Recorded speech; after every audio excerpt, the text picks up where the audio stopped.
It sounded like you farted into the mic. Good, because that's exactly what I did.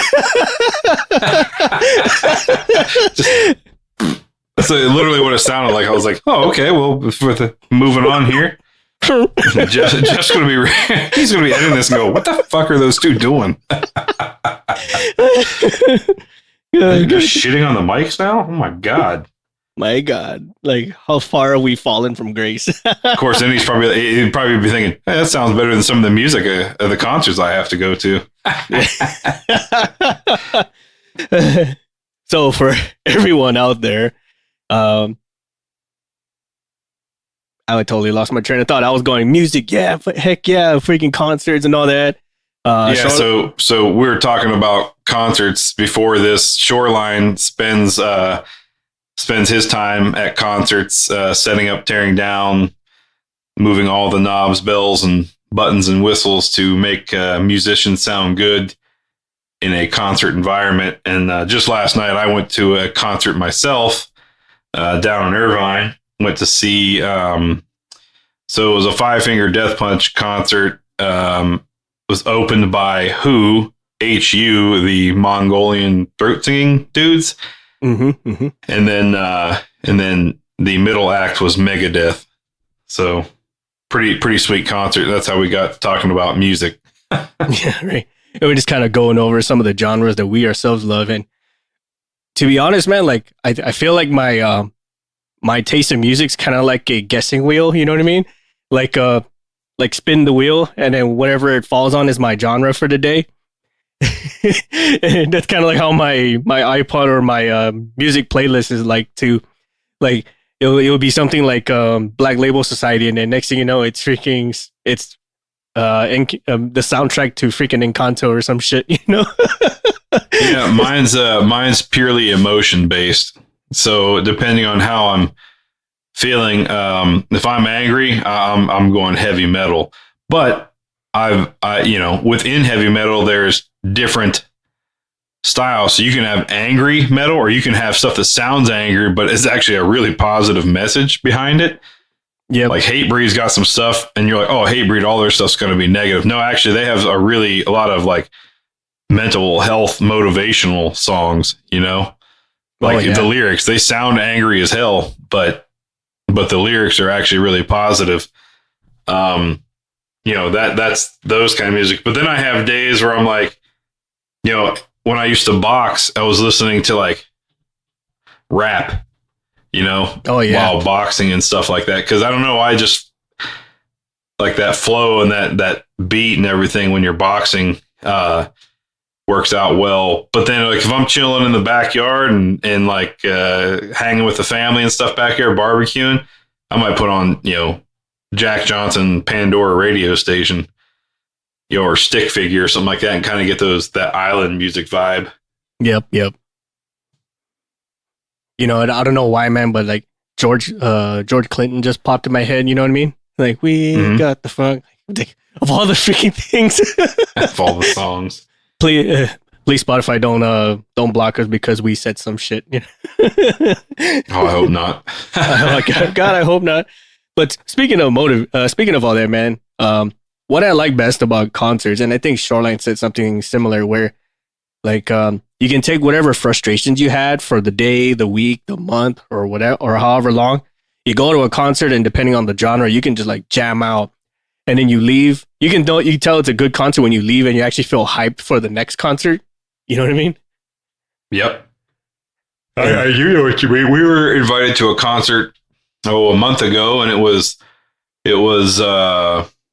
Hatebreed opened, Black Label Society was the middle act, and then Anthrax was the headliner, and had such a good time. Kool-Aid and I had such a good time at that on the drive home from that concert, we bought the tickets to the one we went to last night, and had such a good time at that we were looking at tickets for the next one, next concert we want to go to, possibly in October or whatever. But it's been a lot of fun to just get out to these live venues and just rock out with a whole bunch of people. And nobody cares, man. Everybody's just headbanging of all ages, man. Of all ages, people are headbanging, having a good time. Like there was a family in front of us, and it was a husband, wife, two older kids, and then their youngest child. And there was a pretty big age gap between them. It seemed like probably 10 years or so. But the youngest one was a little girl, and she sat on her dad's shoulders. Dude, she sang every word to every Megadeth song. Wow. And like when the crowd got a little quiet, she would always try to start the chant, Megadeth, Megadeth, Megadeth. Heck yeah. And then everybody was like, all right, we'll get on board with this. And everybody would start chanting it around her and stuff. It was really cool. That's cool. And that's one thing I like about concerts and stuff. Vice versa to all this. I would hate to kill the mood, but I feel the exact opposite when it comes to work. You know, like I gotta psych myself out to go to work, and when I'm doing it has its ups and downs. It has rewards and its failures, just like our last episode with Stig, where like you get that instant gratification when it goes up, you get that instant gratification when it lands safely, but like everywhere else in between that, it's kind of just like a big blur. It's just like this bland nothingness. I would say it's just a big mosh pit. Yeah, that's exactly it. It's just a mosh pit of emotions and you don't know which one's going to come out first. Yeah. A big mosh pit of good idea fairies are all sprinkling their good ideas, air quotes, all over the place, and left to you banging your head around trying to deal with it. That's exactly it. Right. So some people, they're very intrinsically motivated and they have little difficulty pushing forward with things, like the epitome of a self-starter, right? I wouldn't say self-starter, more like self-motivating. Like they could look at themselves in the mirror and then instantly turn it on. Whereas you get individuals like myself and some others out there where like you kind of sit in your car for a little bit, you kind of stare off into nothingness and just try to find something to kind of kick you in the ass enough to get going. I think you and I have talked about this in previous episodes where we like be across the parking lot from each other and we kind of like just stare down, dare each other to who's gonna leave the car first and go inside. Yeah, tag you're it. You know what I mean? Yes. But the rest of us, yeah, just getting yourself psyched up, motivated, trying to find the right song on the way in. Am I listening to? You know, what's a really soft song? Well, like you said earlier, am I listening to the Encanto soundtrack on my way in? Or am I listening to Slayer? You know what I mean? Like what's my day? And then but beyond that, like the Slayer is just to get the rage out before you get there, to at least burn some of the rage out. But if you feel like fighting, ain't nothing better than listening to some old school gangster rap on the way in. Or I'll tell you what gets you in the mood if you're ready to come to work fighting. DMX's Where the Hood At? Oh, ain't nothing better to get you in the mood to fight than Where the Hood At. I think DMX in general, man, like I think he's got that nailed down where like he has that frequency, man, that just like instantly hypes you up. And I think there's other individuals at work that do something similar, but in a totally bad way. Like it will actually like get you started.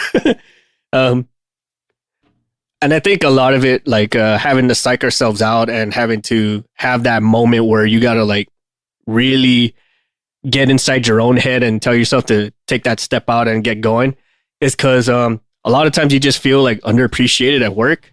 You know what I'm saying? Like, yeah. You just feel like you're turning the wheels, or you're spinning the gerbil wheel and you're not going anywhere. You're just like, well, there's my 8 hours for the day. Well, there's my my gerbil workout for the day, and rinse and repeat for the next time. Yeah, you combine that feeling with Where the Hood At, and you might unalive some people that day. So listen to that. User's discretion be advised, type thing. Be careful. It might get you in a world of shit. Be very careful. Dangerous. That is dangerous. Danger.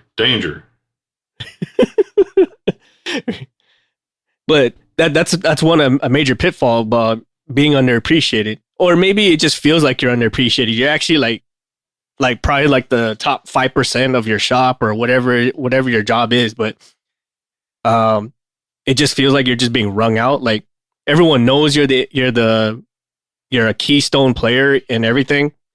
But like most sports teams, you run your MVPs like freaking ragged until they can't run no more. And then after you've run the scoreboard enough times, then you put in your second string, third string, fourth string players. But by the time you're already rung the fuck out, I'm like, Jesus Christ, man, like I can only do 60-yard runs so many times or whatever the case may be. I'm just using sports as an analogy because that's how it kind of feels like I'm in it and I don't get any bench time until like either I score or we get a timeout or some shit, but that's like next to never. And that's kind of like how I feel. Go ahead. Sorry. I was going to say, well, so you're saying that you get wrung out from essentially being the workhorse, right? You're the go-to. You constantly run and run and run. You're never told you're the cornerstone of that offensive line or whatever else, but you prove that you are time and again, but nobody recognizes it.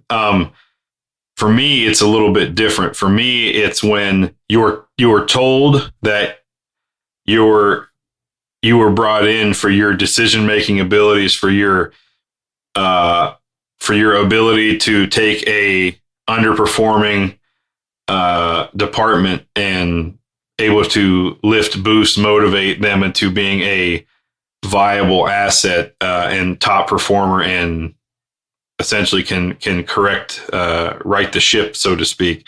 Mm-hmm. But then every call you make comes into question. And it feels like no matter what you do, you're given minimal direction, minimal guidance, but you're asked to create a product. And so you do, with minimal input from any outside source, you create a product out of nothing, only to be told, oh, that's not really what we're looking for. Well, you didn't know what you were looking for. Can you tell me what you're looking for? We don't know what we're looking for either, but we want you to create a product. Oh, well, I did. Yeah, but that's not what we want. You didn't know what you want. Yeah, but we know it's not that. Oh, okay. Yeah. That's the side that really rings. It's a way to say it. Rings me out. Rings me out. No, anyways, English isn't my strong suit. So, but it really deflates me.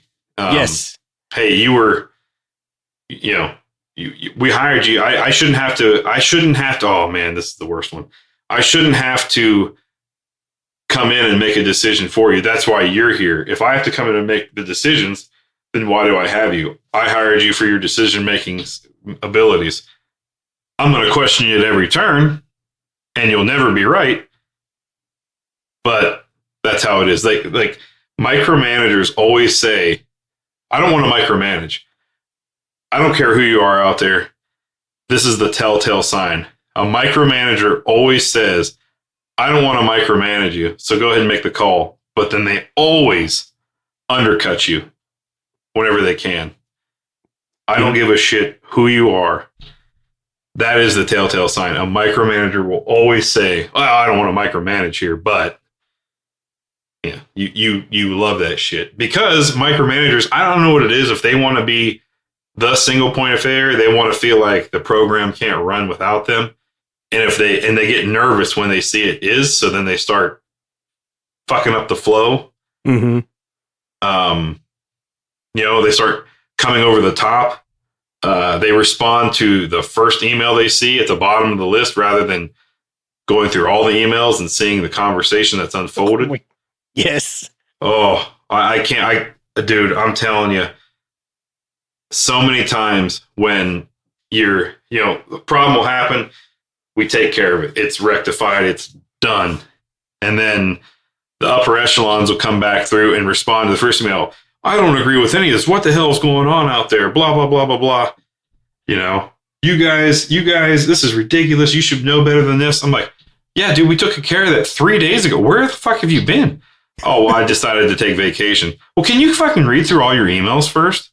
Yeah. Can you get through all the emails? And if you have any questions, how about call me first before putting it all on blast in an email? But you bring this up to micromanagers, dude. You bring it up to them and say, hey, man, can you not do that? And they're like, oh yeah, I probably shouldn't do that. Okay, I'll work on that. And then the next day, fucking full blast again. Like, are you ill? You know, are you suffering from are you have a goldfish memory? Like, what is going on here? You got pescado fucking brainiosis or something like that? Pescado is Spanish for fish, by the way. But like, you know, like, what's going on? Like, I just asked you if you could not do that, and you proceeded to do exactly that. And then when you're asked about it again, you just kind of shrug your shoulders and go, that's just how it is. Fuck that, dude. Like, oh man. Like, and then they tell you, and then so after a while, you just start not feeling, because then you start, okay, so then that happens, right? Mm-hmm. So then you start CCing them on every email chain. I think we should do this. But what do you think, so-and-so? Are we hitting the mark here? Did we miss the mark? Is there something more to add? And then you do that so many times, like, why are you CCing me on all this trivial bullshit? I got too much upper level stuff to deal with. This is low level. That's why you're here. Okay. So then you start excluding them out of a bunch of that shit. And then they go, our communication is really poor here. I feel like we haven't talked in a long time. And I feel like I'm only getting bits and pieces of what's going on there. And you're not giving me the full story. So when I feel like that's happening, that's when I come over the top because I need answers. You can call me. You don't have to send an email blast out to the entire program. You can just call. Yes. We can talk it out because you literally just told me, but you know, pescado brainiosis must be a real fucking severe thing. I freaking love that. And that kind of brings me back to like how like certain places they will say like, oh, we want the best, brightest, most innovative minds here in organization XYZ, right? And that keyword, right, is innovative. When you hear that, man, that's some like type A personality things. Like these are individuals who are just looking for opportunities to really make a difference, right? And then they go about, they do what they're hired to do. They innovate, they collaborate, they collate, they come up with shit. And then as soon as that product gets presented, like, yeah, this is exactly as you said, like, no, this is not what we were looking for. Like, well, what do you want? What do you want? If you wanted someone to just color within the lines, that's not innovative, right? Or at least give me like, these are my my limits. These are my left and right limits or whatever. Yeah, I got my go no go gauge. I got my high and low factors. Something. Yeah. You know, like, this is my box. Stay in it. Do whatever you want as long as you're in the box. Fair enough. I got it. But it's one of those, like, it's like a concentric circle, like a spiral, you know, like kind of like a conch shell. Like you keep going, and instead of going forward within your box, you're actually getting into a smaller circle. And like, what is going on here? Where are we at right now? And that kind of goes hand in hand with about being underappreciated, because like, you have someone with an immense amount of talent, or you air quotes hired them for that talent that they supposedly have, and you don't give them the leeway to do it. And so that deflates, as you said, that underappreciates them, as you said. That's actually like a continuous improvement thing where like you're either underloading your people or you're overloading them with too much work that they just don't need, instead of focusing on what they're supposed to do or focusing on what you intended them to do. And I'm gonna kind of bring this up because you kind of hinted at it, or at least that was the first thing that popped in my mind, is when individuals feel underappreciated or they feel they're being deflated, then they stop doing what they normally do. They start saying things like, well, I'm just gonna act my wage, if that's a thing. Or I think I'm gonna just do bare minimums. Well, that person over there just does the least amount possible, and they skate by without getting yelled at or anything else. So I'm not going to try and find anything new. I'm not going to try to improve anything. I will just maintain where we're at. Yes. Or there's another word for it besides acting your wage. They call it soft quitting. You know what I mean? Like you're not quitting. You're not quitting your job. You're just quitting what you would normally do as a person. Quitting trying. Yes, that's it. Like you just get whatever my job description entails, nothing more, nothing less. Here's an example of how you can get somebody to soft quit. So, Six, you had mentioned creating a product earlier, and say you're given no input, minimal input, no go gauge, no go gauge, no high low factors or anything. I think we should look into something like this. Cool. Anything in particular? No, I don't really know yet, but I'd like to do something. Okay, so then you jump in. You're like, well, this is the data that seems useful to me. So how can I present this in the right way? So you come up with this product, and you go, hey, here's what we developed, and you'd mentioned something. We kind of come up with this. Can you give it a review? Tell us what you think. Maybe it'll help get you more clarity on what you're really looking for, and then we can hone it, refine it from there. And they always say, no, I don't have time for that now. We'll just review it at the next meeting. Okay, fair enough. So you put it in the slide deck and you go to the next meeting, and some bigwig goes, what the hell is this? And then that person who requested this data from you goes, yeah, this is kind of bullshit and doesn't tell us anything. Like, what are we doing with this really? Bitch, are you serious right now? You asked for that. Yes. And they're like, yeah, but I didn't really ask for this. Yeah, motherfucker, you didn't ask for anything. You asked for the most broad statement in general. Can we track, let's go for example, can we track repeat reoccurs?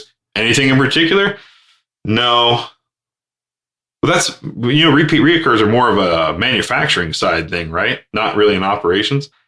Yeah. But we could probably find something.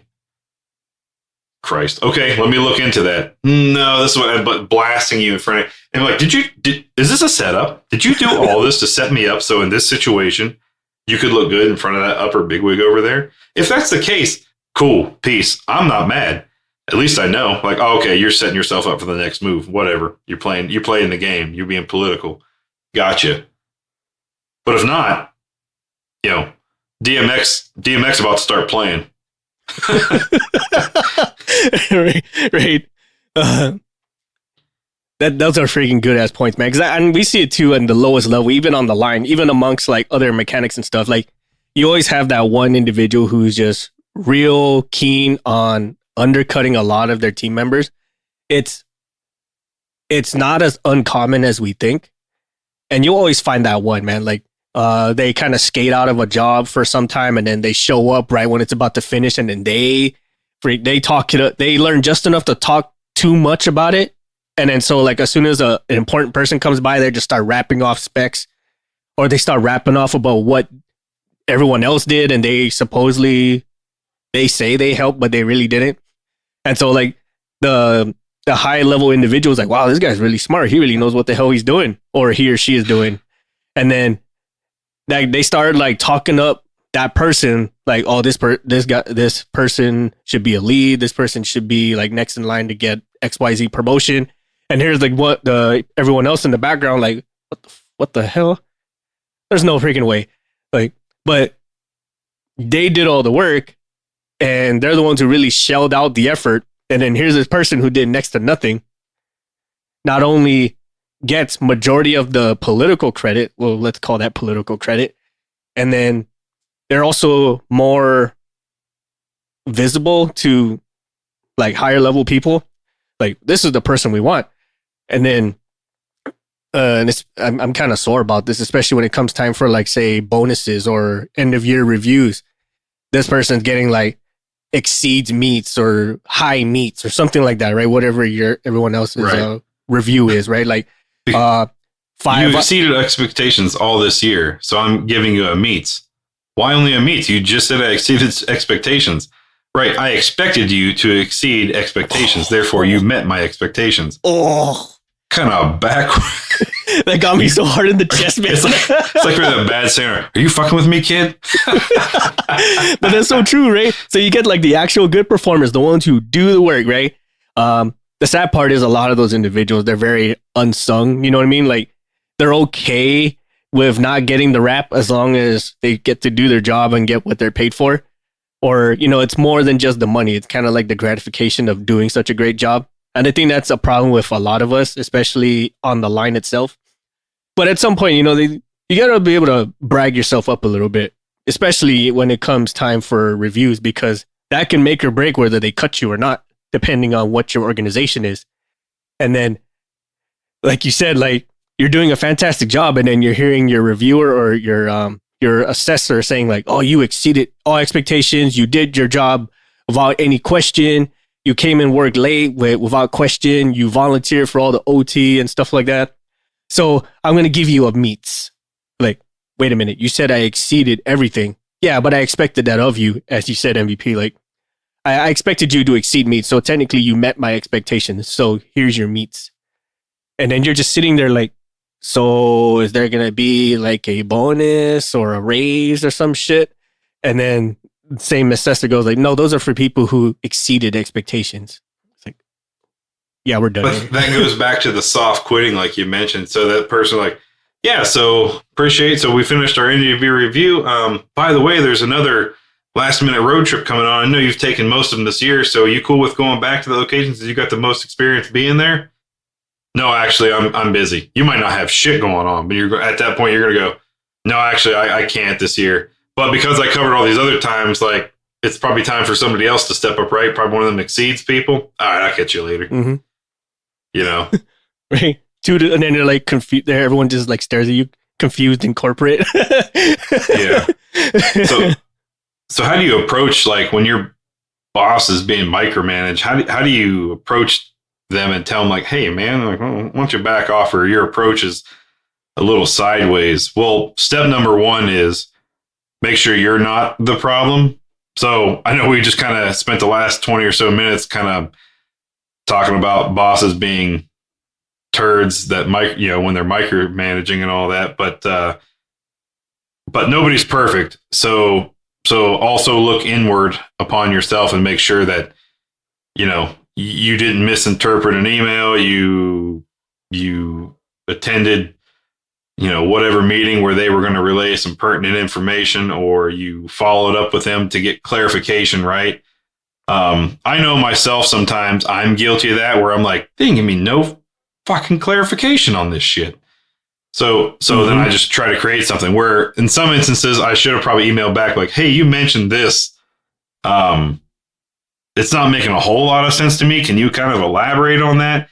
Now that can be a double-edged sword where they can go, what am I paying you for? I'm paying you to use your brain here, Oh, okay. But sometimes they go, oh yeah. So actually this came from as a request from the VP, and they're kind of looking for something like this because the customer's requesting it. Like, it gives you a little bit more backstory, and you can go, oh, okay, well, it's actually got to go to the customer. I should probably give, make it the best that I can. Whereas when you get zero, like when you do the soft quitting and you get zero input and you go, oh, you want me to create something from nothing again?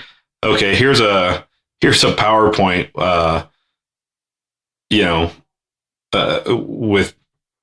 with just bullshit information. Like, oh, here, whatever, like, like a week ago, me and one of my workers, we kind of got one of these projects, and to relieve stress, we created a whole slide in there. I'll try to find it if I can, Six, and show it to you. It's ridiculous. It means nothing. We took data from one of the real charts and threw it into a different spiral type graph, or I don't know what it is. It looks like a Picasso painting. It's fucking wild. But we have we put random words in. Like, this number's here. This is the distance of bifurcation dissemination. This is the concentric circles of cohesion. This is the dissidence, peak of dissidence. Like, it's fucking means, but it was a stress reliever, right? So we were talking about listening to music and stress relieving. So sometimes you just need to take 10 minutes out of your day and waste it creating ridiculous slides just to get a laugh out of it, and then go back to doing whatever you were doing productive. But sometimes it helps. Yes, absolutely. And not saying just blast shit all the time, but if whatever your stress relief is, right? Like whether it's building slides or just kind of have a little laugh in the smoke pit or whatever the case may be, give yourself that little bit of split seconds relief, because that can mean the difference between a lot of stuff. That also said, focus on the small victories, right? Whatever you're doing for that day, it's not always going to be recognized. It's not always going to be seen in the greatest of lights, right? Where maybe you just fixed a seat for a passenger, or maybe you've you towed the plane out freaking spot on the first try or something like that. Whatever the case may be, if it's You gotta learn to like kind of break it up into chunks, because if you start thinking things in the big picture, like macro level stuff, you're gonna find a whole lot more of black areas than you will of the green and blue areas, being like more failures than victories, unless like you're just hitting it out of the park every single time. But I I rarely find someone who can do that all the time, every time. And just being able to see those small things and be able to grasp onto those, it kind of helps you out in the long run. It's kind of like taking those micro breaks, as MVP was saying. You get those 10 minutes of relief, you get those 10 minutes of laughs, and it kind of helps you in the long run. So you're not like giving it pedal to the metal the whole time and then burning yourself out that much faster. Yeah, maybe you just need to take an employee's picture, a coworker's picture, and employee picture, and modify it slightly in Microsoft Paint just to get a good laugh out of that, Or and then go back to the suck. You know what I mean? yeah, or like make Back up to some embracing fake the suck. award, or make up some fake award. Remember all those awards we would create? Put them on. What was it about? I don't know if we should say his name. We'll say Clegg. We'll put him above. We put Clegg's desk. just. Oh man, Six and I used to do that so much. People would get like bullshit recognition things for whatever in the program. So Six and I would take the 10 minutes and write up a BS award with like all these fancy words, but it's a way of telling how that person's a piece of crap, but professionally. But make it seem like an award, and then we would leave those on the desk of our morning shift counterpart for a good laugh for them. He thought they were so funny, he started framing them and putting them above his desk, and people thought they were legit awards too. People were like, wow, that guy's really decorated. Because they would look all professional and everything, but if you read it close, it's just horseshit. like congrats, you stayed late award, or you're like, hey, you tried, or some shit. Yeah, the hey, you tried. The one was made a phone call to tell somebody something they already knew award. Yes. Like you sent an email award or some shit. All kinds of dumb stuff, and we churched it up so good. I was like, I don't know what kind of tried to solve a problem that was solved a week ago award. Thanks for showing up. Yeah, that's it. Thanks for showing up. Thanks for showing up award. So I'm going to give an example. I'm going to give an example here of a micromanaging situation that Six and I found ourselves in. When we were pro souping together, we ran into a situation where we always said it was a dumpster fire. Every day was a dumpster fire. Everything was on fire. Nothing made sense, and it just you're like, why is it this hard? I'm still going through some of that in today's world for me. I don't know about Six specifically, but recently for me, it's kind of been a similar situation. But there would be like real problems that needed solving, and upper level management, input to probably solve these types of problems. So you would bring it up to them, and they would ignore.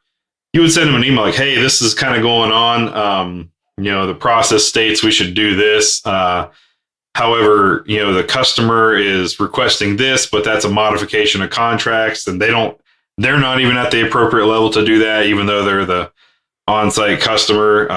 At our level, we're not allowed to do that. We're pushing back because of contractual reasons. Yakety yakety yak." They would totally ignore that email, but respond to an email of you just giving a status update and say you put a comma in the wrong spot, or you added an S to that word, but there's no S on the end of that word. And like the word was the title of one of the flight facilities we worked at. But there was no S at the end of that word, and we added an S. I added an S. And you're going, is that what we're focusing on? Like, maybe we should focus on the contract. Maybe you should be focusing on a proposal to meet the customer's requirements or their alleged modifications that they want to do, and bring in X amount of hundreds of thousands, millions more dollars to meet whatever request it is they have. You could be working on contract proposals, but no, you're going to focus on grammatical errors. Well done. Well Well done. done. This is Well done. we're What's definitely this? not heading down the wrong path. Maybe work on those contract proposals. I mean, I keep hearing we're supposed to be getting the contract renewed, but that was supposed to be done over a month ago. So where are we at with that? Right. Do I have a job? You Yes. know what I mean? Like, Yes. Or what's it? What's the saying? Like, isn't there like some other higher priority task that you need that you can be focusing your time and attention on? You know? yeah, I feel like there's something high level that's worthy of your time and attention, not this. Yes. Right. Like, Like, did my email of adding the S at the end of that word, did that cripple the program? And if so, boy, we were in a lot worse shape than I thought. yes. Yes, absolutely. So moving forward, there's two reasons why bosses micromanage. One, you have given them a reason not to trust you. Interesting. And two, it's just their personality type. Oh, I think So I'm to make sure you're not the first, right? The personality type one, I think, is probably the bigger of the two. Mhm. And I try to be human, right? And look at them as though they're human. So I try to go like on the personality type one. What happened in their past to make them this way? Where did they get burned at in their life by somebody that they say that'll never happen to me again? And to ensure that never happens, I have to control everything.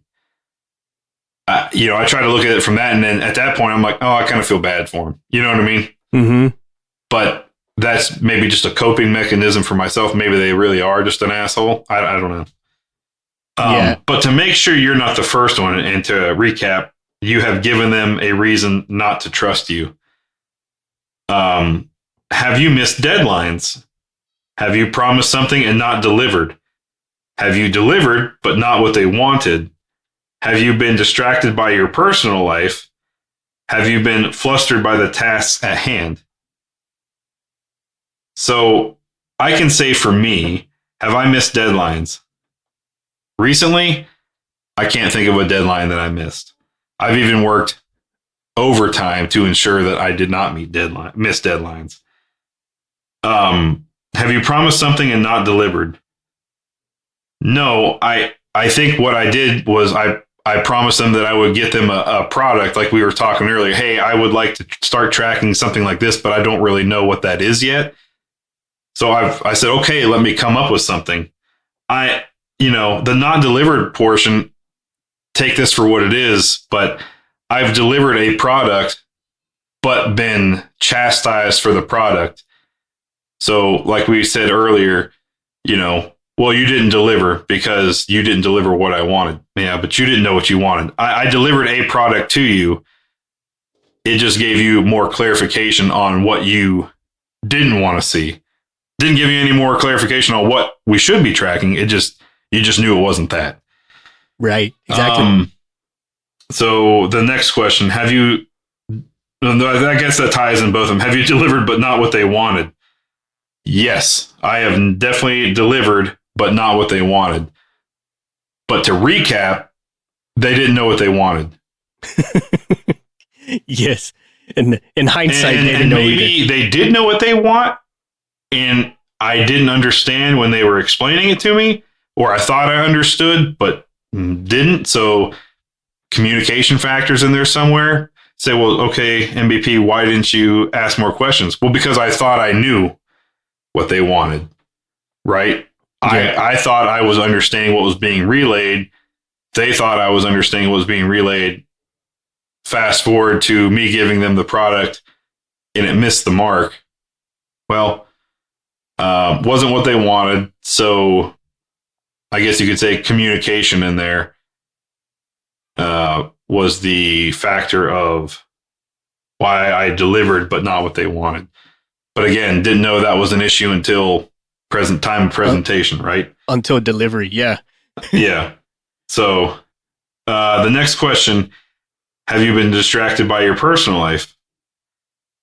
For me personally, in recent times, no. In fact, I think I've done a fairly decent job of separating work and personal life, trying to have equal parts in both. I think I've been doing a fairly decent job at the crew works 4 10s, but I have been there 5 days a week to ensure that I'm able to get everything done that's been asked. Right. So for that one, distracted by personal life, no. Now I can see where that would be a problem. You have a sick loved one at home. You just had a newborn baby. That baby's sick. You're constantly like, oh my God, are they okay? What's going on? If you're a first time parent, if you're a second or third time parent, you're like, that'll be fine. But first time parent, you might be kind of nervous. I'm just fucking with everybody. It's probably that way for every kid. I'm just being a clown.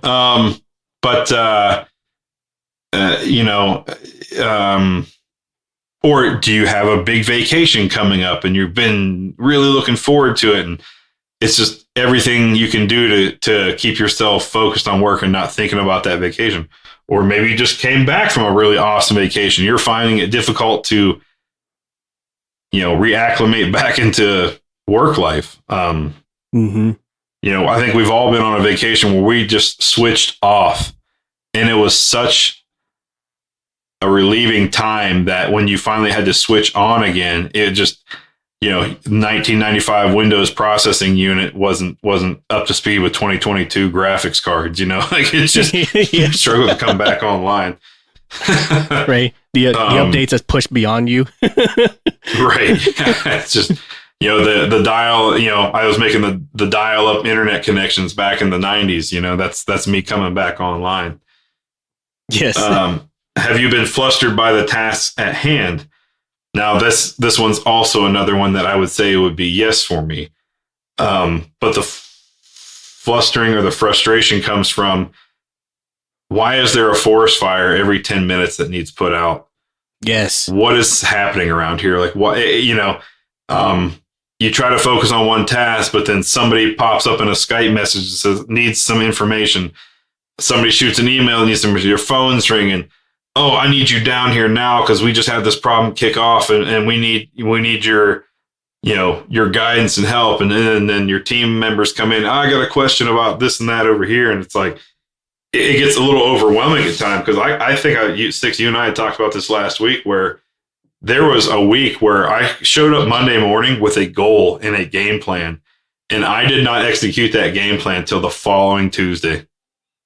Like, just everything, the planets aligned, everything fell apart, was able to put out all the fires that was presented, but my goal, I wasn't able to meet my personal goal because of all these other things going on. So task saturation, I guess that was what I would say for that. I'm flustered by the task at hand. Yeah, because of task saturation. Yes. Just overwhelming at times. So there are a couple of yeses that I answered to those questions.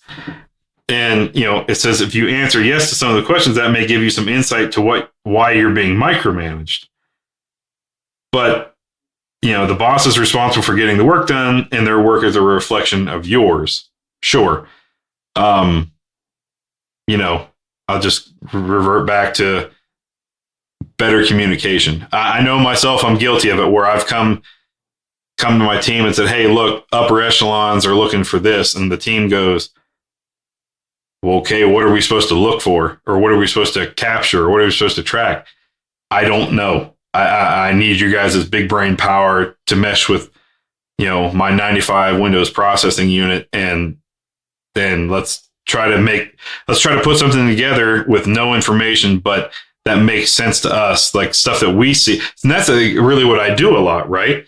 So when I'm given no information, I'm like, okay, well, I'm going to make this work for something that would work for me, something that I could present the stuff that we see on a daily basis. Okay, well, we're seeing X amount of alert bulletins come across, but they're poorly written. Why are they so poorly written? We keep needing revisions and supplements to these alert bulletins, and it doesn't make sense why.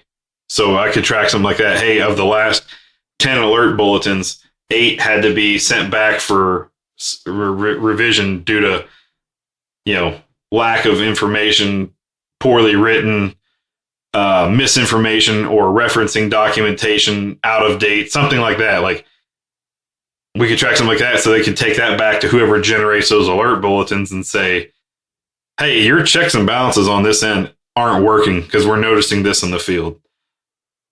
Yes. Stuff like that. And then you could punch that back to your management, your direct boss, and they might say, no, like, why'd you track this? Like, well, it made sense for us. Like, this is stuff we're seeing, so we're giving you this. Well, I think corporate's more looking for this. Gotcha. So sometimes you have to work through that a little bit for them to realize what they're looking for. But that's, at least you tried. I view that kind of stuff. I don't chastise my team for that. Hey, man, this is what I could put together. What do you think? Yeah, this and this and this looks good. This could be a little bit tweaked a little differently. I think maybe we don't need to get down to the specific decimal point, maybe just a round percentage. And then this over here looks fine, Yes. But you came up with something. You just didn't look at, I had a request and you didn't go, man, that's fucking stupid, and just ignore it. Yes. So as a manager, you need to reach back to your team, and if they miss the mark slightly, do that compliment sandwich type thing where you're like, hey, this is actually really neat and got some interesting points on here I wasn't even tracking myself. And then hit them with the one downside. Well, yeah, this is kind of not relevant to what we need. We're looking more for this is more programmatic. We need something that's corporate wide. So that point there is more specific to your program, but we need something that's going to be, division wide, region wide, statewide, whatever, enterprise wide, something like that. Mm-hmm. Oh, okay, cool. And then, hey, and this other part over here, I really like that bar graph you guys put together. That actually has it shows like really the difference between this factor and this other factor or whatever. But, just saying, no, this is wrong. That's, to me, that's super deflating. But dude, I tried. I created something from nothing. Yeah, but it's not good enough. Well, do it your fucking self next time. Like, Yes. Why am I guessing? Why am I turning gray in my hair trying to give you the best product I can when you're just going to shit all over it? Yes, that's exactly it. And that's another reason why people soft quit, right? They feel underappreciated for their efforts. Like, I just cranked out something. I just made something out of nothing. Like, you gave me literally nothing, but I created something out of it. And I'm getting my ass handed to me for it. And that's and that kind of brings up to what I was going to get to, is that you got to speak up about it, right? To let them know that your efforts are just being wasted on material that's not relevant to you, but you let me keep on going. Like, at some point, at no point was there a check-in like, hey, how are we looking at this? Or the objective has shifted, or we got flights over here now. We have crew members on this shift now, whatever the case may be. Like, instead of just watching me roll down the hill, at some point, like, at least stop me or give me a progress report and what I'm supposed to be doing and where are your expectations. And I think that's another big thing when it comes to speaking up about your underappreciation or your motivation, and then also to the micromanagers themselves. Like, I'm cool with you shadowing every step of the way, but at least do so with some objectives in mind. Like, tell me what I'm doing right and wrong. Like, give me something. Don't just watch me like pre-flight the wrong plane, or give me the impression that I'm supposed to be working on this when I'm supposed to be working on that.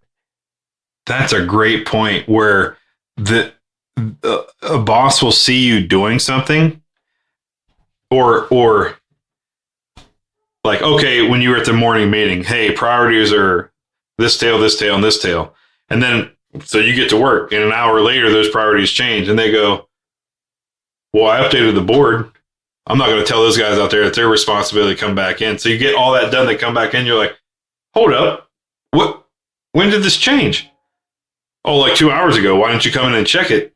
Because I was busy working what I thought was the priority. Why couldn't you tell me?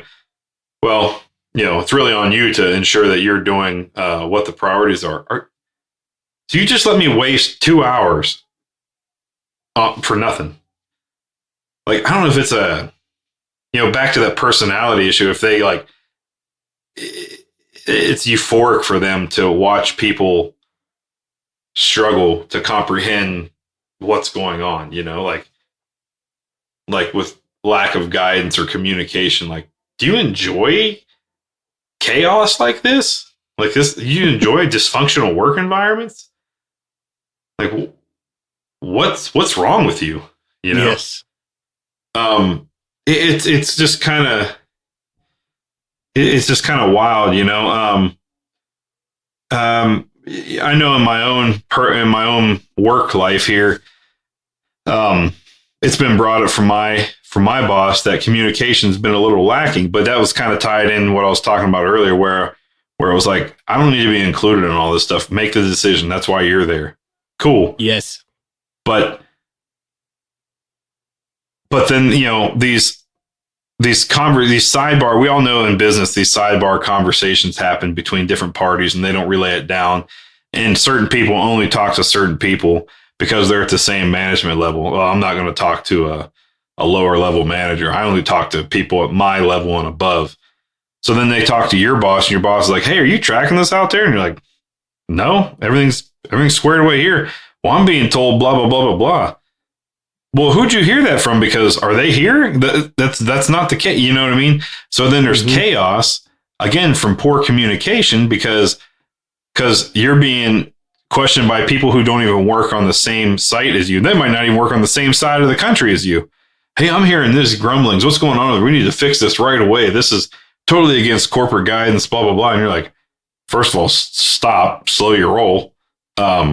Nobody's done anything illegal. I don't know who you're hearing that from. I'm boots on the ground here. I can tell you exactly what's happening. Oh, well, I'm not sure why this person's relaying that up either. I don't know either, but tell them they're wrong, Yes. Right. I mean, don't be afraid to speak up about it too yourself. Right. Like, so I've actually had to do that, right? Speak up. I've had to actually go to the site where my boss works and sit down and go, we need to have a discussion. We can't keep operating like this overarching, overbearing, only responding to the first email you see and not reading through the whole thing and causing utter chaos for myself and the rest of your team isn't working. And you put me on blast to everyone in the program. And now I'm having to rebuild up my reputation amongst that crew because they're all looking at me now like, oh, no matter what you do, daddy will come and probably disagree with you and agree with us. Yes. And all this other kind of stuff. And yes. I've had to have this conversation before where I said, I just need you to know this happened and this is what it was. And this was the result of it. And this is what I've had to do to save face for your department. So much to the point that we were recognized by the customer for our efforts. The only program in the company that's had that happen. But if you do this again, I'm done. I'm not going to keep doing this every time. I'm not going to try to keep justifying myself to everyone else when I can't even do it for my own boss. Oh man, thanks for bringing this up. Like this is the kind of feedback I need to hear. Sometimes I don't see it. I said, well, what do you mean you'll see it? You typed it. He goes, yeah, that's not what I meant. I said, read the email. He's like, okay. I said, no, read it out loud to me. He's like, yeah, what's wrong? I said, read it again. How does that sound? Oh, wow. I guess, yeah, that could sound real shitty. Well, it did sound real shitty, but so what do you do in the cases where you confront your boss and they say, thank you for the feedback. This is the open communication we need. And then they change for about a week and then they go right back to what they're doing, right? What's the fix for that? I don't know because I haven't figured it out yet. Yeah. I mean, there's only so much you can complain about it too. And this goes for like guys on the line too. An example was with Cassandra with her episode where like she's the only one out there doing the work while everyone else just kind of nonchalantly does whatever they feel they're supposed to do. And you speak up about it like, hey, yeah, hey fellas, like, or hey everybody, like this is kind of the situation. It's kind of fucked up. Like your rapid fire decisions, they don't turn on a dime. Like these things can't just change at the turn of a hair, you know, or at the turn of whatever like speed you can change your mind to. It doesn't work that way. And this goes from the bottom up. Like it doesn't, like nothing you do can turn the boat that fast. Matter of fact, I think like as you go higher, your turn radius becomes that much wider because you have to factor in so much stuff before you start making a shift.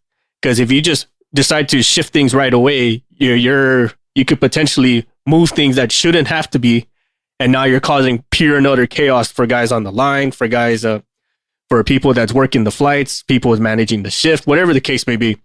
And ourselves, MVP and I, we've seen that happen where we're jiving, we're going, we have the plan in mind, we have the goal set in mind, we've spoken up about our grievances or what the situation needs to have, and then midway, stuff changes for things that are well within our control, but they just decide to not do it anyway, or they just ignore input from the people who are physically working on these things. And it's like, well, we're going to shift to the left, we're going to shift to the right. Like, hold up. What? Like, we can't just do this right off the bat. I mean, we were planned for this and we have resources allocated for this. And some of these things have like an XYZ lead time, or they have like a certain amount of work that has to be done to it for it to be safe or ready for service or whatnot. And are you talking about those test events? Oh God. Yeah, or like test events, like flight events, like, hey, we want to do a 3-in-1 in the next 4 hours. Like, what? Excuse me? No. Yeah, where they show up, hey, we're here and we're ready to work. I don't have you scheduled for 2 more days. Like, I don't know why you're here, but sorry about your luck. Yeah. Well, no, we're here. We need to do this now. Well, I didn't know you were coming because we had you scheduled for 2 days from now. So all of my resources, as Six was just alluding to, are allocated for this. So sorry, you know? Yep. And then they're like, we demand to have our test started today. Do you have all the test equipment you need? Do you have what are we working to here? Is this a temp mod, a TCTO? Where's your test plan? Like, what parts do you need? Do you have them? Do you have test kits? Well, we need all these things. We only have 2 of the parts out of the 10, and the document isn't released from engineering for the final test plan. But we can do a battery check. No. Go away. No. I'm not shifting all of what's been outlined as priorities for the day to do a fucking battery check. Well, we just want to show we got progress done. I don't care. Yeah. You weren't scheduled for 2 more days. Stick to your test plan. Get all your shit together and show up here and get it squared away. And then they go crying to the upper levels. And then your boss comes down. Hey, you guys weren't willing to accommodate the engineers when they showed up? No, because we had 5 flights, which take priority. Well, it was only a battery check, and I had 5 mechs and 2 techs. No, you know what I mean? Yeah. Yeah. Or for like, some, and then they ask you, but then instead of going, oh, okay, that makes sense. Well, they're here 2 days early anyways. And instead of asking that, they go, well, why did we only have 5 mechs and 2 techs? I don't know. I don't know why people call out randomly or not show up or get sick or whatever. Like, I don't have that answer. What I do know is that they're scheduled for 2 days from now, and we have 5 flights to deal with right now. Yes. Or another example too is like, say like you're at a MRO or a repair station. You already have allocated supplies, resources, people for XYZ planes, and you have a full on schedule planned out for that week, that month, whatever. And especially for people who work at MROs and whatnot, or do some type of major overhaul, that's something you got to schedule out very intricately. And you have to have you have to kind of forecast when your choke points are going to happen.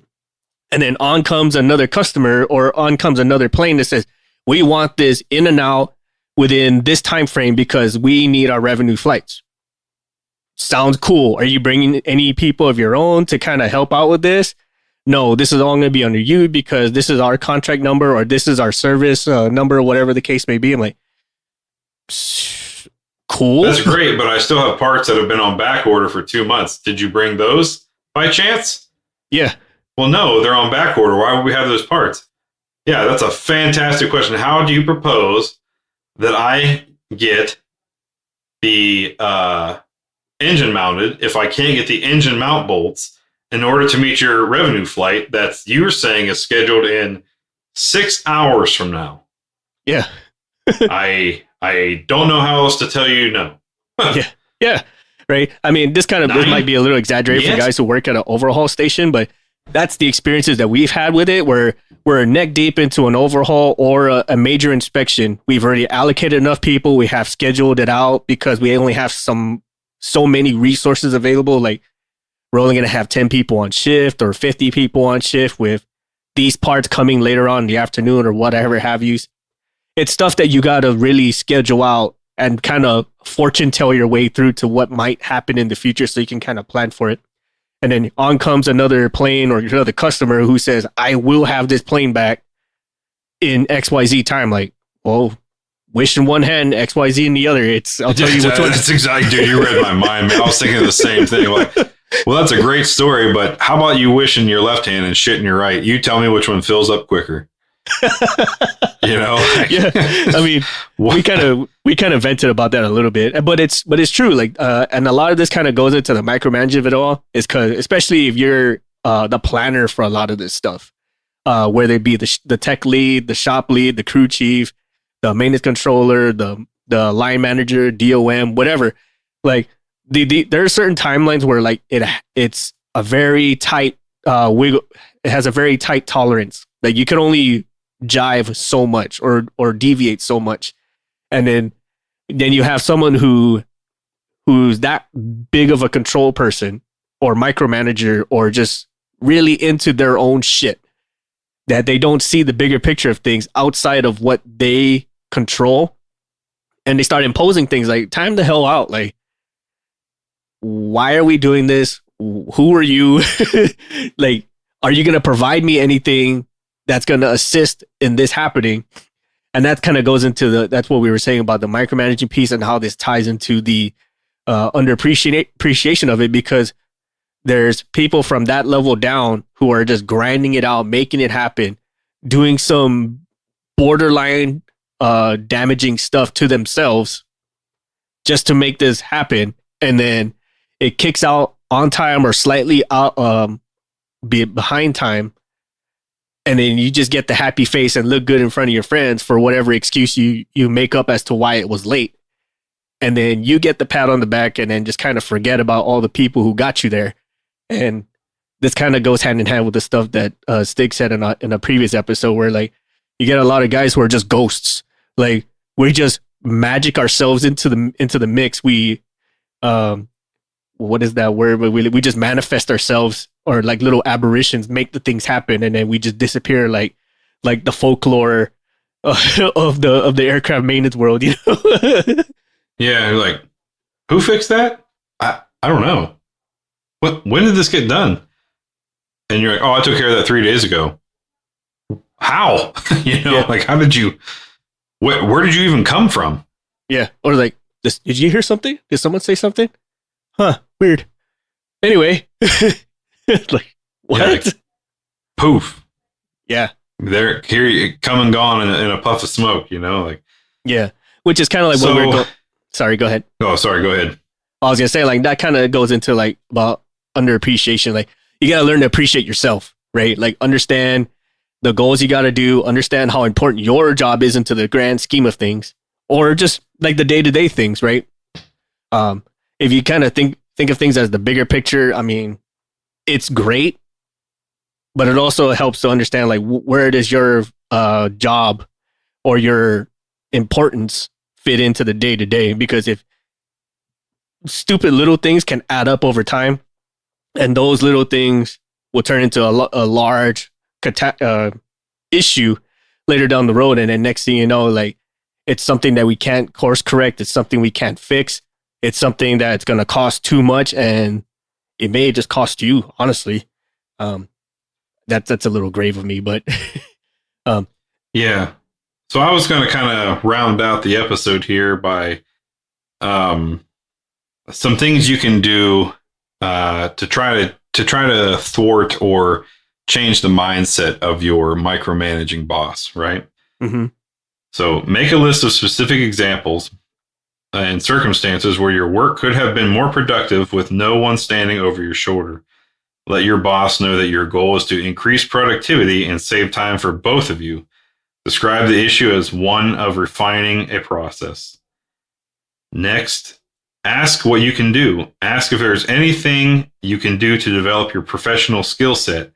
Allow your boss to give some suggestions, make improvements that benefit you both. Give updates and build trust. Commit to keep your boss informed at their preferred level. Throughout the process, they remain in the loop without constantly checking in. Tell your boss that you wish to show them that you can be trusted to deliver the work on your own.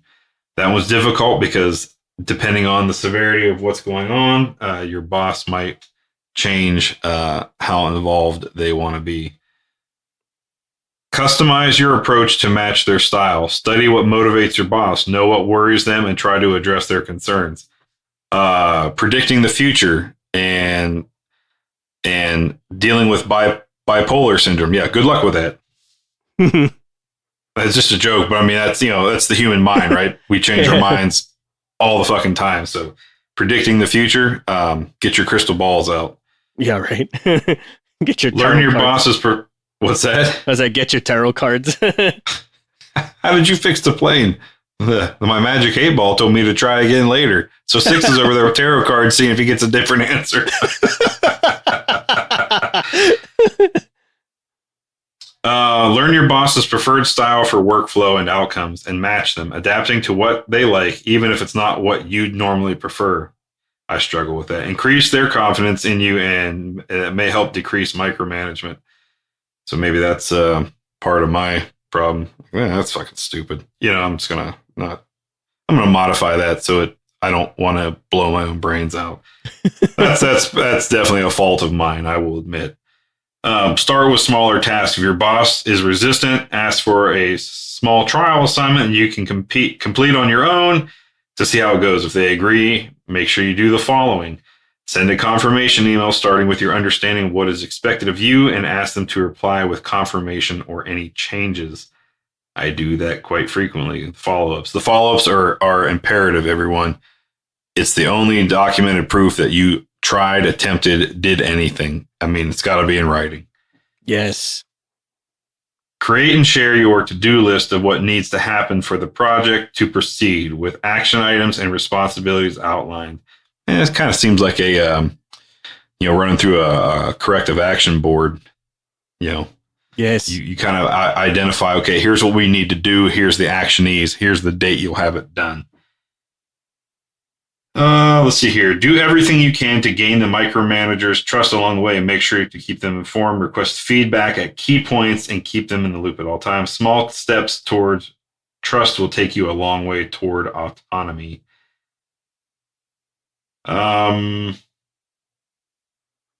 Once you've successful and reduced micromanaging, show the appreciation and recognition. Something we've talked about before. Yes. On the other hand, if you've done the effort and you've done everything you think you can to appease your boss and they are just stubborn to change their behaviors, the best case scenario might be it's time to find a new job. Yeah, I was actually leaning in that direction too. Like, I mean, again, you got to put a concerted effort into this. Like, you really got to try to make things work or figure out a way to adapt your approaches. And maybe that's what it is too. And sometimes you just got a shitty boss. That's just how it is. Yeah, I mean, people are people, right? Yeah. And but you can't just like right off the bat say like, oh, this guy's a piece of shit, you know, like, or this person is a POS. Like you can't, that can't be your first answer. You kind of has to like work its way through like what's like what Although we're saying. sometimes gut instincts are right. Yeah, it's you get those moments too. Like you just get this very driving feeling like this person here is bad news bears. Like just right off the bat, the radars in your head starts pinging. Like nope, I can't do it. And then you see enough of that behavior in other places. Like okay, yeah, this is definitely not the place to be right now, right? Yeah. Or it can just be weaning or just wean over time. Like it starts with the underappreciation, it starts with the overtasking, it starts with the task saturation, or just being called or expected to go above and beyond, right? That's the expectation, is just to do more with whatever I tell you to. And then over time, you start doing the soft quitting, you start doing the I'm only going to work my wage. And it's just going to lead to you like ultimately deciding like, yeah, I'm just not going to do this no more. But be careful with the soft quitting, because ultimately your boss is they won't change everything that they're doing, but they will know that you've changed and what you've changed. And then they have action against you where they can go, yeah, see, you wanted me to do this, that, and the other, and you wanted me to promote you, but you're not even meeting the standard anymore, the bare minimum. So why should I? You're like, yes. Damn, I was trying to like, I guess you cut off my nose to spite my own face here. But again, if that's the case, like I said, if you've kind of given up and Stig mentioned it last week if you're not going to put forth the effort into it, just don't do it. Just find something else to do. Yes. Yes. And again, also have the documentation of it too, right? Like be it emails, be it reviews, being something along the lines where your words and their words are written in stone. So like if you do decide to soft quit or you're trending towards the way of soft quitting, you kind of have something to back you up as to why you did that. Because when you move on from one place to the next, aviation or some industries, they're very small and they're very talkative. So you may have burned your boss thinking that you're moving on to better places, but then that boss has friends in those places as well, and then just really throw a black mark on your name. And sometimes that's all a boss can go off of. And next you know, like, oh, this person sounds cool, but they're actually a piece of shit. They sound like they're motivated, but they're really not, and just really work that soft quitting against you. But if say like here's a conversation I've heard before. Yeah, they came in really strong, and the first time I had to give them negative feedback, they just quit on me. Oh, and, yes. They soft quit on me. They just quit trying. Like they just couldn't handle constructive criticism. I promise you those conversations happen. I've heard them. Yes.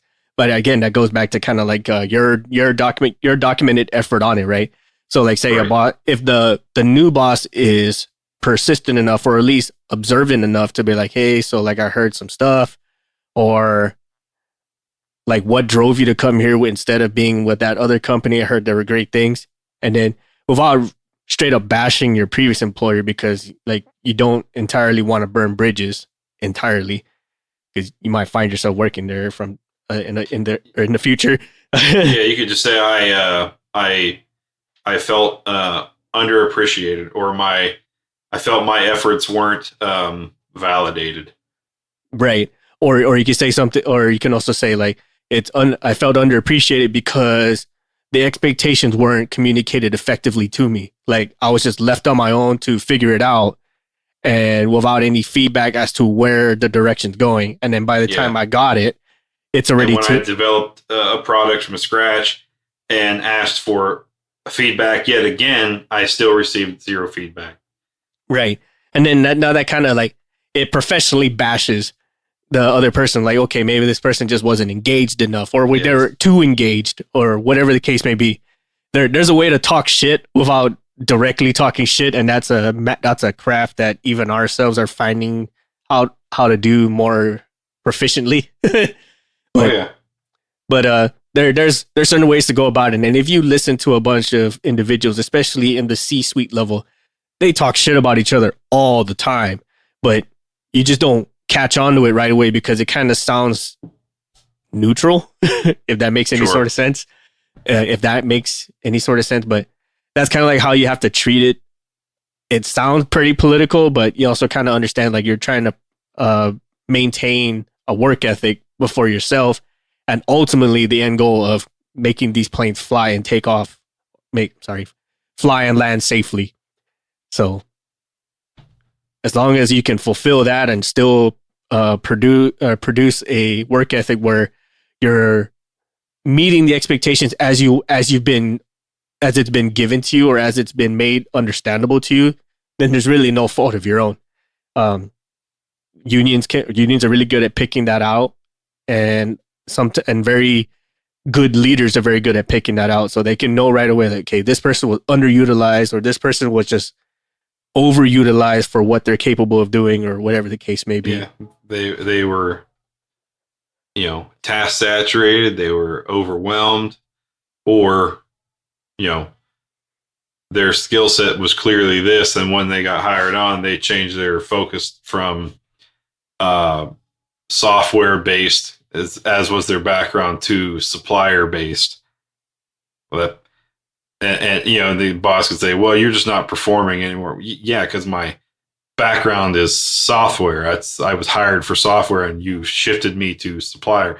I don't have any experience in supplier. I'm figuring this out on the fly. Right.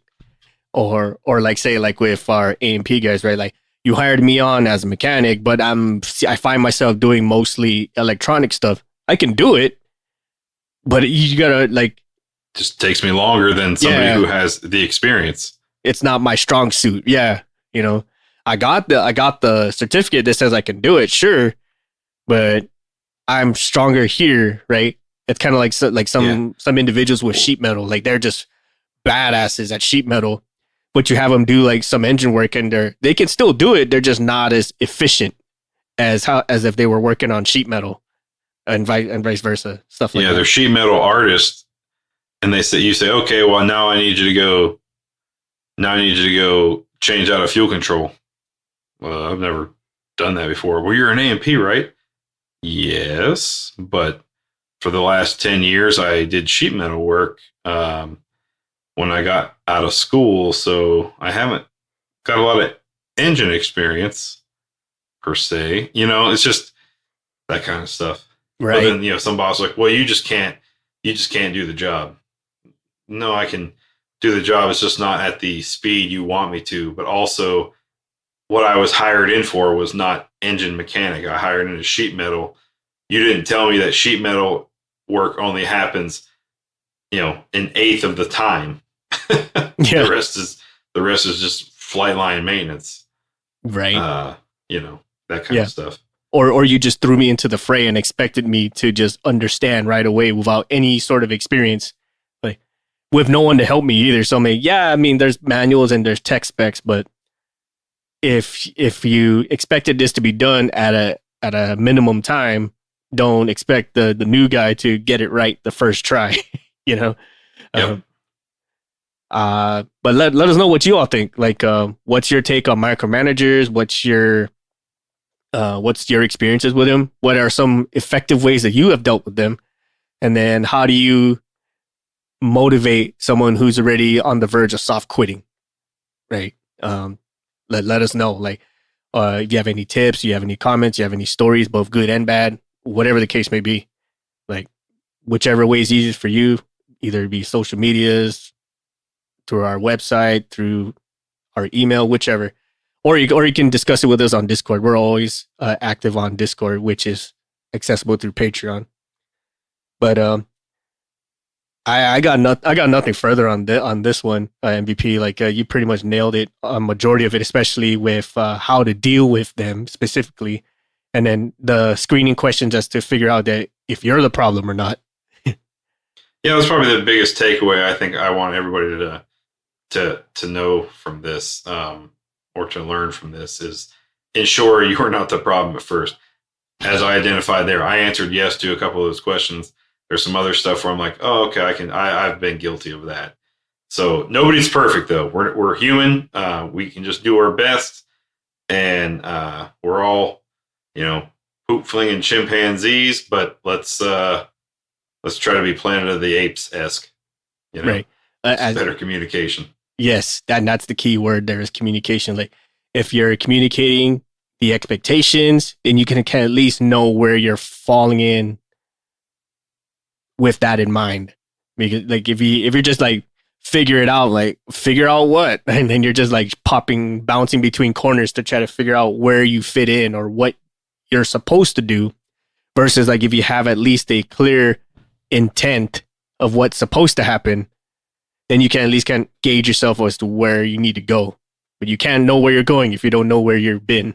So with that, don't tell me what I don't know. Right. And then also, by the time this episode has come out, our comic series would have been out already. So by all means, check that out. If you want to skip, I'm curious to hear your feedback. Yes, please. We think they're hilarious, but they were also kind of written from personal experience. And if you want to skip the wait, join us on Patreon. It's already up there. They've been enjoying it for some time now. But if not, there's also the app which we're going to be publishing it on, which is called Tapas. You can get it on Google Play or the Apple Store, whichever. And you'll see our episodes on there. By all means, let us know. And then if there's any sort of stories that you also want to share for us to put on the show, or maybe fashion into some kind of a comic, let us know as well. And on that note, thank you all again for listening, and we'll catch you all again next time. Bye, everybody. We would like to take this time to thank our patrons for supporting our show and allowing us to make episodes, maintain our gear, and create merch for all of our listeners. With special thanks to Erica Lamont, Chris Hawkins, Dan Schubert, Ryan Frushauer, Kyle Keir, Caleb Stockhill, Jenny Dignan, and Jennifer Brofer. Thank you all so much for your support and patronage. If you like our show, please support us on Patreon. You'll receive awesome perks such as access to our private Discord, discounts on and early access to merch, first glimpse of our comics and other projects, and so much more. Visit our shop at cancelformaintenance.com and grab some swag to show off both your support for us and your prowess as an aircraft technician. If you have suggestions for the show or have a guest recommendation to be on the show, send us a line on our contact us section at our website, and we will do what we can to get your ideas and or your recommendations on the show. You can also follow us on social media, such as on Facebook at Cancel for Maintenance, Instagram at Canx, that's CANX for Maintenance Podcast, Twitter at CXMX Podcast, and now you can catch us on Tapas, where you can view our latest comics. Check out our affiliate, RockwellTime.com, for watches and eyewear that support both your sporty and classy lifestyles. Use the code CX4MX, that's the number 4MX, to save 10% off your total purchase. Thank you all again for your listenership and support, and we will see you all next time.